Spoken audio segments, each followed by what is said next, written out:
Hello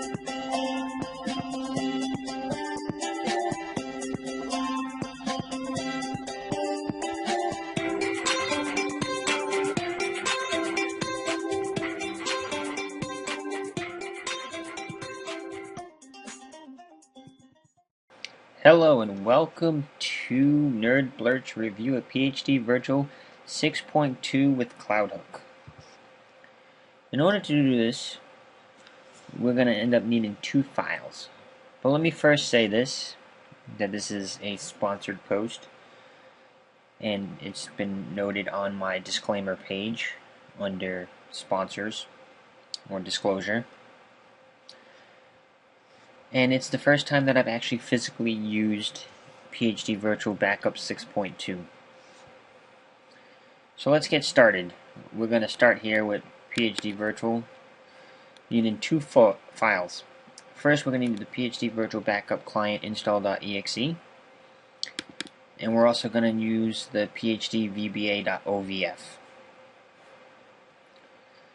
Now, before we get started, I will show you one caveat to installing. It does not matter which way you install. You can install the VBA first, or you can install the client install first.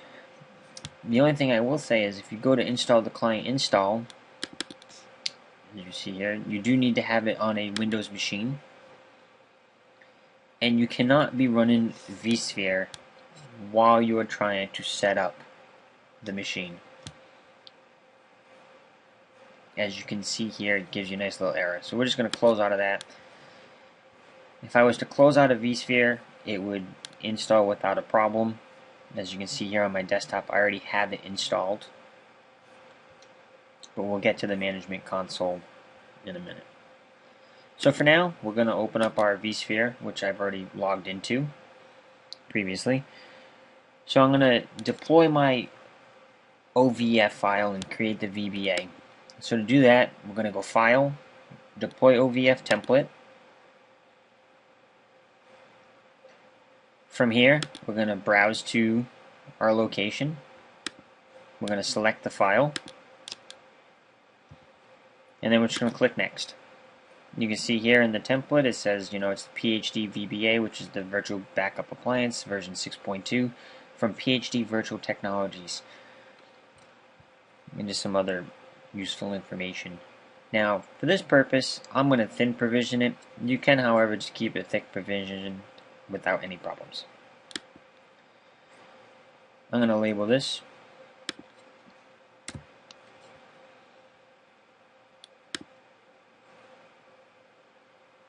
okay. As we see here, we have our configuration stuff. I'm just going to, this is our data stores. I'm going to just select the first one. I'm going to come to thin provision. I'm going to click on Next and finish. Now, as you can see here on this machine, it's currently going to take about, I'd say about 8 minutes, give or take a minute or two.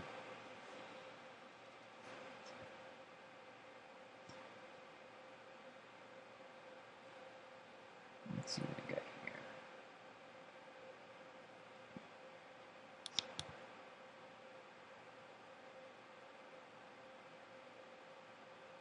Okay, well it's not going to quite take 14 minutes what it shows up there. So we're going to let that run, and I'll see you guys in a couple minutes when it's closer. Okay, we are back, and as you can see here, we're about 91% or so done, and the machine's just about complete. As you see here, we have our machine that we created. It says PhD VBA1. That's our appliance that we are creating over here. As you can see up here, PhD VBA1. Now this is the other one that I've already configured, and in the management console, this is what we will be working with, is PhD VBA. As you see here, we have completed it successfully. So we're just going to click Close.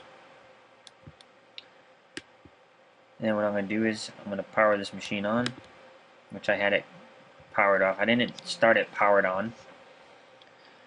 So now in the vSphere client is what I'm working with here.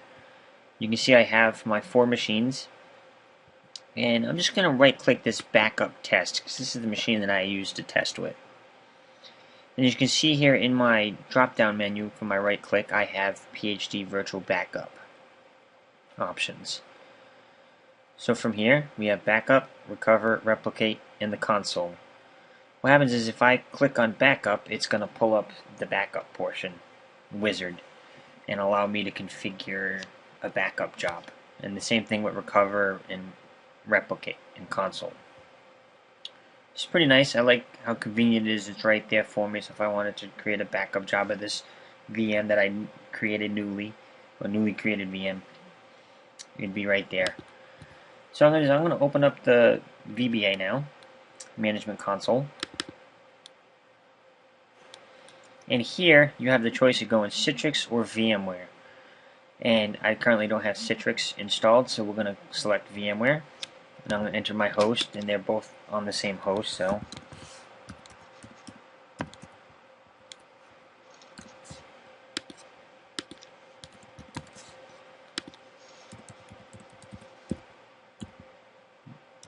sorry.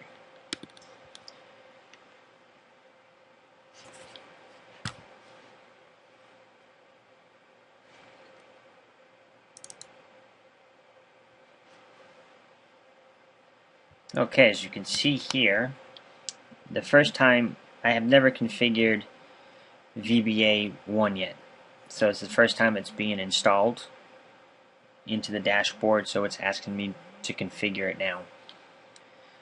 I'm not going to go and configure it now because I don't know all of my Google account information. So I'm going to show, for this demonstration purposes, we're going to look at VBA 1. However, you still can see, VBA. You will still be able to see VBA 1 in the options because it is showing up here. And it doesn't know exactly what to do yet because we haven't connected it to the EXXI host. So in order to change this problem out, what we would normally do is we'd come to Configuration,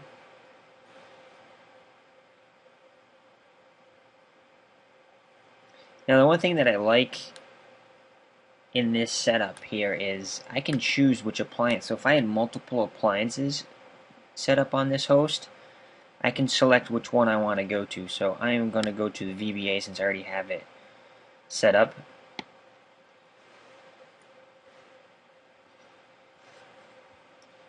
And as you can see here, I entered in my hypervisor credentials. This is why you received that initial error right here. And the reason this doesn't have any storage defined is because I don't have it configured to a host and I didn't configure it to it yet. So let's go back into our configuration. We're on the VBA. We set up the backup storage. I have it configured to go to Google Cloud. As you can see, they currently go to Amazon, Google Cloud, Swift and OpenStack, and Rackspace Cloud Services. Pretty straightforward.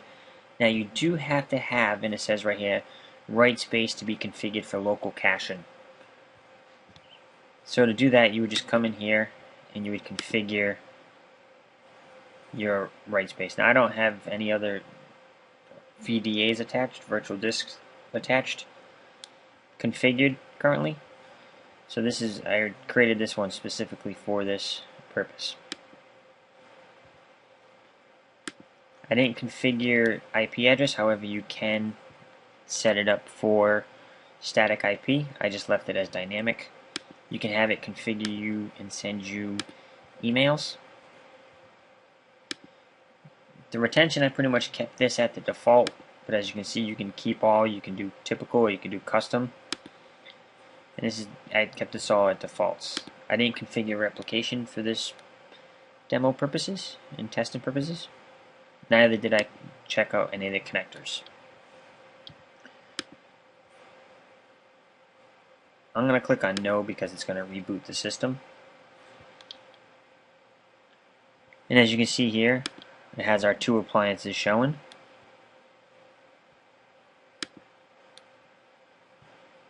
and this is my EXI host. Currently the only one that is showing is this one. I do have another host, but it's not being populated in here currently. And they do have some pretty nifty tools. These tools are actually pretty cool. I like the migrate in the VBA settings option, where it allows you to migrate settings from one VBA to another one. This saves you a lot of typing if you're like me, you don't like to type.